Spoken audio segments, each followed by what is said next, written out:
श्री स्वामी समर्थ. आजचा दिवस इतका शुभ होता की शेवटी मन भरून आलं. खूप दिवसांनी आम्ही प्लॅनिंग करत होतो की साईबाबांचं दर्शन घ्यायचं, पण काही ना काही कारणामुळे ते होतच नव्हतं. आणि आज असं ठरवलं की आपण प्रति शिर्डीला जाऊन दर्शन घेऊया. मग आम्ही निघालो आणि विचार केला की घरीच नाश्ता करू. नाश्ता वगैरे केला. नाश्त्यामध्ये आम्ही आज ढोकळा खाल्लेला. मस्त खूप छान झाला होता.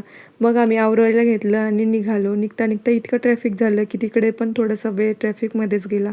मग आम्ही मंदिरामध्ये पोहोचलो. मंदिराचं वातावरण एकदम पॉझिटिव्ह आणि छान होतं. ते बघून तर अजूनच जास्त छान वाटलं, कारण की गर्दी वगैरे नव्हती. मग दर्शन वगैरे घेतलं, दर्शन झालं आणि मग आम्ही बाहेर आलो. श्रीसाठी थोड्याशा खेळणी वगैरे घेतल्या. आम्ही थोडंसं फोटोशूट वगैरे केलं, व्हिडिओ वगैरे काढले आणि मग घरी आलो आणि घरी येऊन विचार केला की आज बाहेरच डिनर वगैरे करायचं. डिनर वगैरे केलं आणि इकडे श्री मला त्रास देत होता आणि मग त्याला पण खायचं होतं आणि त्याला थोडंसं भात वगैरे नॉर्मल खाऊ घातलं, कारण की बाहेरचं मी त्याला काहीच देत नाही. आणि मग आम्ही पान वगैरे खाल्लं आणि असं संपला आजचा दिवस. Thank you so much for watching our videos.